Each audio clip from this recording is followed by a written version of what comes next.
डिएफ को तलपट्टि त्यो बाहिरबाट पछि जस्तो कि यहाँ चेकलाइट बल्छ नि चेकलाइट भन्नाले यस्तै खालको सिग्नल बल्छ क्या ड्यासबोर्डमा त्यो लाइट बल्ने बित्तिकै तपाईँहरूको गाडीमा प्रब्लम छ भन्ने होइन अब यसको मतलब रिजेनेरेसन खोजिरहेको छ गाडीले भनेर बुझ्नु पऱ्यो होइन अब यसको लागि अहिले दाब्ने होइन यो भनेको तपाईँको चाहिँ अब यहाँ सिग्नल बल्ने बित्तिकै जस्तो यही देख्नुहोस् है ल दाबी यहाँ छ नि माथि सबैभन्दा माथिको यो ठ्याक्कै यही हो नि त सिग्नल यो बल्ने बित्तिकै तपाईँको गाडी 40 भन्दा माथिको स्पिड छ भने लगभग 45 मिनटभित्र कुदिरहेको कन्टिन्यू भने चाहिँ तपाईँको आफै यो रिजेनेरेसन हुन्छ त्यहाँ केही छुनु परेन बटन पनि दाब्नु परेन केही गर्नु परेन बुझ्नुभयो नि यो अब तपाईँलाई होइन म साइडमा राखेर कतै सेफ साइडमा राखेर गर्छु यो भन्ने हो भने चाहिँ एउटा साइड कहीँ त्यो आगो सागो झिल्का झिल्कीले असर नपर्ने खालको ठाउँमा राखेर तपाईँले गाडीलाई रेस्ट गरेर यो हिट छ नि हिटको यो टेम्परेचर तपाईँको यहाँ यो बिचभन्दा अलिकति कटाउनु पऱ्यो त्यही एक्सिलेटर लिएर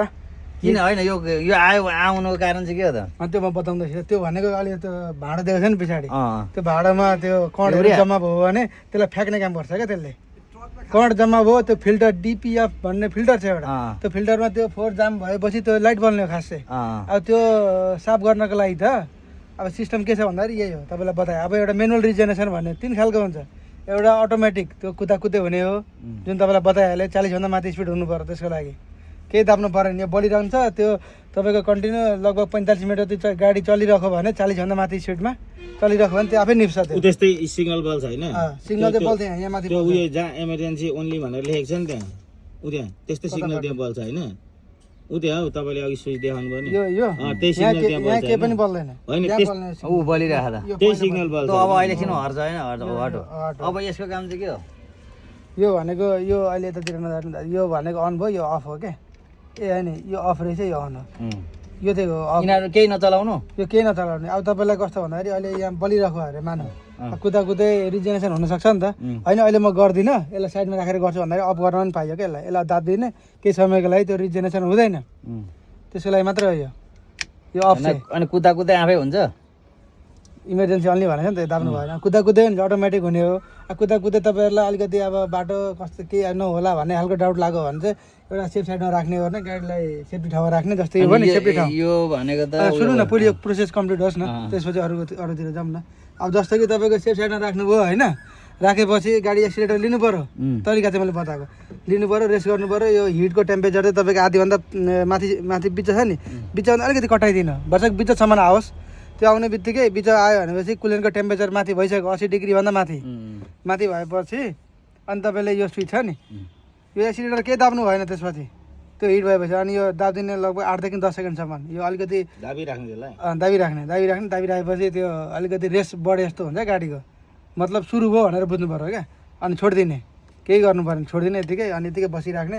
स्टार्ट नै हुन्छ गाडी यो एक्सिलेटर पनि छुनु भएन ब्रेक पनि छुनु भएन क्लच पनि छुनु भएन लगभग 30 देखि 45 मिनटसम्म अनि आफै त्यो अनि हिँडिरह्यो भने चाहिँ 40 भन्दा माथिको स्पिडमा हिँडेपछि चाहिँ आफै हुन्छ त्यो फेरि यो यत्रो गर्नै पर्दैन अनि किन हिँडिरहने नि किन हो त्यही हिँडिराख्दा पनि भयो त्यहाँ आएपछि त्यो तपाईहरुलाई फेरि स्पिड नपुग्ला नि त कहिले कहाँ स्पिड पुगेन अरे मन 40 भन्दा तलै भयो स्पिड जामसाम पर्यो भने त भएन नि त त्यो प्रोसेस कम्प्लिट भएन त्यो बल्ने बित्तिकै 40 को स्पिड चाहिँ भइराख्नु पर्यो क्या 40 को स्पिड चाहिँ भन्नु पर्यो 40 भन्दा तल हुनु भएन त्यो बलेपछि चाहिँ 40 को स्पिड भइराख्नु पर्यो भइराख्नु पर्यो होइन 40 को स्पिड अनि 40 को स्पिड भएन अनि नगइकन भयो भने चाहिँ के बन्द हुन्छ गाडी बन्द हुँदैन त बन्द हुँदैन प्रब्लम हुँदैन अब त्यसको अर्को कुरो छ यहाँ हेर्नु त्यो एउटा भयो अब अर्को फेरि यहाँ बाल्दै देखाएर यो भयो अब अर्को यो छ नि यो एससीआर भन्ने हो क्या यो अब यसमा पनि यो बत्ती बल्दियो फेरि चेकलाइट पनि बल्दियो अरे मानौँ यहाँ चेकलाइट छ नि यो चेक भन्ने चेकलाइट त्यो अनि डिपिएफ तिनटै बल्दियो भने चाहिँ तपाईँले केही गरे पनि त्यो बाटोमा बनाउँछु भन्दा नि हुँदैन त्यो गर्दा नि हुँदैन पिकअप पनि कम हुन्छ गाडीमा त्यसको विकल्प भने सर्भिस सेन्टर ल्याउने ल्यापटप लाएर हटाउनुपर्छ त्यो चाहिँ अनि आउन चाहिँ आइपुग्छ आउँछ बिस्तारै पनि आइहाल्छ नि अनि काठमाडौँ जानु तपाईँलाई के एउटा टाइम दिएको हुन्छ क्या लगभग 50 किलोमिटरसम्म कुद्ने हुन्छ अब तपाईँको सर्भिस सेन्टर भनेको त इटरी मात्र छैन नि त अब काठमाडौँ जाँदा ढल्केबाट नि नजिक पर्ला नि त फेरि मानौँ तपाईँको मिर्चामा बिग्रियो अरे अब इटर नै आउनुपर्छ भन्ने छैन अब तपाईँ ढल्केबाट छिराइदिनु लगभग 50 किलोमिटर मजाले कुद्छ क्या त्यो बले तापनि त्यही भएर यो गाडो भनेको अनि यहाँ कतै हाई लो उकालोमा हिँड्दाखेरि के गर्नु फ्युलको बास हो त्यो पनि राम्रो कुरो हो तपाईँले सोध्नु क्रुज कन्ट्रोल यहाँ छ क्रुज कन्ट्रोल खासै त्यो त वाइपरको होला यहाँ छ यो क्रुज कन्ट्रोल क्या के हुन्छ त्यसले क्रुज कन्ट्रोल भनेको एउटा 40 भन्दा माथि स्पिड भएपछि त्यो अन त्योभन्दा त्योभन्दा म त अब होइन आरामले चलाउँछु यो केही छुँदिनँ आफै कुदोस् भन्ने लाग्छ भने स्टेरिङ मात्र पकड्ने गाडी कुदिरहेको छ अनि ब्रेक लिएपछि आफै कम ब्रेक लिएपछि त्यो आफै हराउँछ कुन यसले क्रुज कन्ट्रोल भन्ने यहाँ छ क्या हो त्यसलाई अन गरिदिनु भयो र कुन अन गर्नु खै यो अन अफ छ यो अन छ होइन यो यस्तो भयो यसो गरेर अन भइहाल्छ आफै अफ गर्न यो अफ भइहाल्यो यस्तै हो ए क्विज कन्ट्रोल अन गर्ने अनि एक्सिलेटर नलिने ब्रेक लिएपछि होइन स्पिड चाहिँ तपाईँ 40 भन्दा माथि हुनु पऱ्यो होइन अँ। त्यो स्पिड भएपछि अनि एउटा रेसियोमा कुदिरहन्छ क्या अब मलाई यो ब्रेक दाब्न अल्छी लाग्यो कि एक्सिलेटर खेलाउन अल्छी लाग्यो क्लच दाब्न अल्छी लाग्यो भनेपछि आनन्द बस्ने एउटा स्पिडमा कुदिरहन्छ अब तपाईँलाई अब रोक्नु पऱ्यो भने चाहिँ अनि त्यसरी ब्रेक छुइदिने अब तर त्यो हराइहाल्छ फेरि अटोमेटिक ए त नसिकाऊ त्यो खासै तपाईँहरूको यहाँ नेपालमा खासै उपयोग यो उपलब्धि छैन यो त्यो भन्नु हुँदैन केटाहरूले हजुर हजुर तँ गर्दैन साथी त्यो अल्छी गरेर निदाउँछ क्या ठिकै छ काम भोलिमा सिकिहाल्छ नि अब त्यहाँबाट पश्चिम त तपाईँको अनि त्यो उयो चाहिँ के हाइलो चाहिँ कुन हो? नारायणघाटसम्म छ तर 86 छ लुने भिडियो लामो हुन्छ आधै जाने हो प्रकाशलाई कल गर्नु नि सर भिडियो लामो हुन्छ गरौँ न यो त तपाईँको भोलिमा युट्युबमा पनि हालिदिनु सक्छु फेरि कसरी बनाउने कसरी गर्ने भन्ने कुरो शिवप्रतिको विज्ञबाट हेर्नुहोस् भनेर त्यो नहालिदिनु अहिले मैले राम्ररी भनेको छुइनँ फेरि अघि भनेपछि यस्तो रहेछ है कुरा अब भनेको छैन अब यहाँ हेर्नु है होइन तपाईँले हाल्छु भने म अर्कै तरिकाले दिन्छु क्या कुरो त एउटै हो यो के हो यो यो यो भने सिट यसो ब्यालेन्स मिलाउने अनि होइन अनि वेटको आधारमा भन्दैछ त कान्छोले वेटको आधारमा अब यसलाई यसो घुमाएर ट्राई गर्नु न भइहाल्दैन कता हो ल ल त सिटमा नजाउँ अरू यो हाइलो भाँचिहाल्छ होला। के हुन्छ हाइलो तपाईँको हाइलो हो नि त यहाँ हाइलो छ त यो गाडीमा छैन यस्तो यहाँ लाइट मिडियम आउँछ त यहाँ अन गर्दाखेरि ड्यासबोर्ड खोल्दा त्यो लाइट अनि मिडियम कता युरिया कम तेल कम खाने भन्ने यहाँ मोड आउँछ अरे उता खोल्दाखेरि आउँछ हाई मिडियम लो यहाँ त स्विचै छैन त्यो त मैले त अघि हेरेको यो एक चिज चाहिँ छैन यसमा के छ भन्दाखेरि इन्जिनबाट त्यो भ्याकुम सिस्टम हुन्छ नि पहिले अहिले गाडी भ्याकुम भन्ने हुँदैन यो छ नि इन्जिन ब्रेक यो इन्जिन ब्रेक हुन्छ यो भनेको चाहिँ तपाईँको इन्जिनको अनि पावर खोइ त यसमा त हाइलो रहन्छ त मालिक सस्तो गाडी ल्यायो क्या हो यसमा छैन हाइलो यसमा छैन यसमा टिपरहरूमा चाहिँ हुन्छ 14 चक्केमा त्यो त चक्केमा नि होला होइन कसले भन्दै थियो त अनि सर गयो आफै अफ हुन्छ भनेर त कसले होइन, इन्जिन ब्रेक छ नि यो इन्जिन ब्रेक दाब्नु भयो भने चाहिँ तपाईँको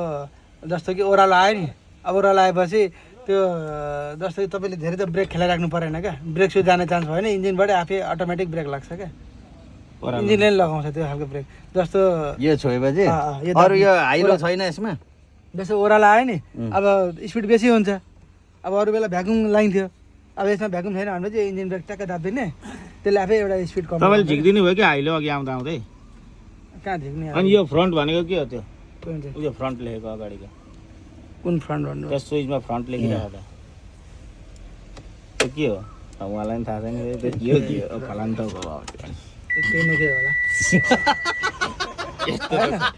गाडी बेच्नेहरू सेल्सम्यानलाई गाडी कस्तो छ थाहा छैन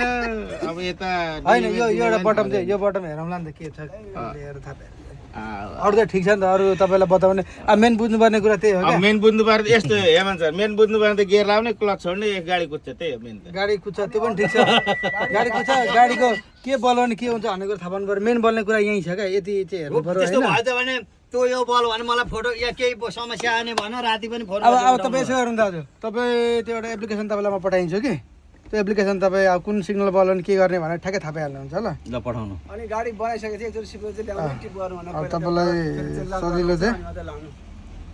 भयो अहिले तपाईँले बताउने कुरा यति हो भएको हो सक्यो ल अब ल अब के गर्ने